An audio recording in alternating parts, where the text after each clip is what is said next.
अवां जी समातुनि ताईं radio voice of Sindh London.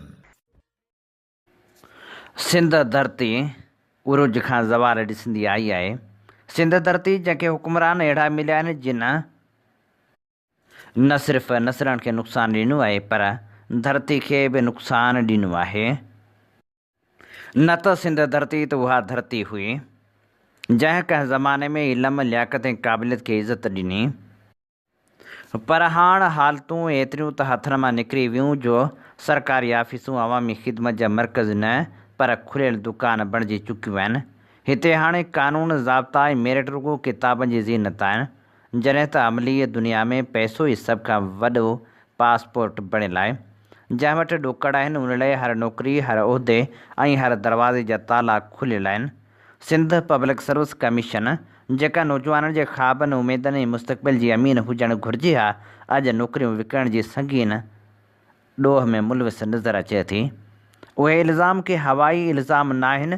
जॾहिं हर इम्तिहान खां पोइ मायूस नौजवान रत जा ॻोढ़ा ॻाड़ीनि था, जॾहिं पढ़ियल लिखियल क़ाबिल उमेदवार दर दर जूं ठोकरूं खाइनि था ऐं जॾहिं ओचितो ई ओचितो नामालूम चहिरा वॾियुनि पोस्टनि ते नज़र अचनि था, तॾहिं शक जनम वठंदो आहे। ज़ाहिर आहे त अहिड़ो वॾो वापारु कंहिं हिकु मैज़ या हिकु ऑफिसर जे वस जी ॻाल्हि न आहे। हीउ हिकु मुनज़म नेटवर्क आहे जंहिंजूं पाड़ूं गहरियूं एजेंटनि जा टोला हर शहर, हर ॻोठ ऐं हर इदारे में फैलियल आहिनि, जेके खुलियल लफ़्ज़नि में नौजवाननि खे चवनि था या ॾोकड़ या वरी घर वेही रहो। हीउ रुॻो करप्शन न आहे पर सिंध जे नौजवान नस्ल जे ख़्वाबनि जो क़त्ल आहे। उहा ज़हनी दहशत गर्दी आहे जंहिंमें क़ाबिल शागिर्दनि खे इहो पैगाम ॾिनो वञे थो त इल्मु न पैसो ई असल क़ाबिलियत आहे। हीअ सूरतहाल सिर्फ़ु कुझु नौकिरियुनि जो मसइलो न आहे पर सॼी सिंध जे मुस्तक़बिल जो सुवालु आहे। जॾहिं मेरिट दफ़न थींदी तॾहिं नाअहल माण्हू इदारनि ते वेंदा ऐं पोइ उहे इदारा आवाम लाइ अज़ाब बणिजी वेंदा। तालीम याफ़्ता नौजवाननि में बेज़ारी वधंदी, अहसास महरूमी जनम वठंदो ऐं समाज अंदरि नाउमेदी ऐं बेचैनी पखिड़िजी वेंदी। जंहिं समाज में मेरिट मरी वञे उते इंसाफ़, तरक़ी ऐं ख़ुशहाली बि दफ़न थी वेंदी आहे। जंहिं समाज में नौकिरियूं मेरिट ते न मिली सघनि उते जो नौजवान रुॻो भोगनाऊं भोॻींदो आहे। सिंध अॼु ख़तरनाक मोड़ ते बीठी आहे जिते फ़ैसिलो करणो पवंदो त असां नौजवाननि खे मुस्तक़बिल ॾींदासीं या उन्हनि जा ख़्वाब नौकिरियुनि जी बाज़ार में नीलाम कंदा रहंदासीं।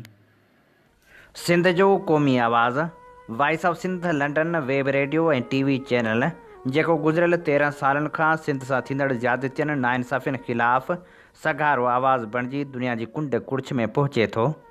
सिंध तोड़े दुनिया जे मुल्कनि में सिंधियुनि सां थींदड़ ज़ुल्म ऐं जबर ख़िलाफ़ उथंदड़ आवाज़ खे बेबाकी सां नशर करे थो।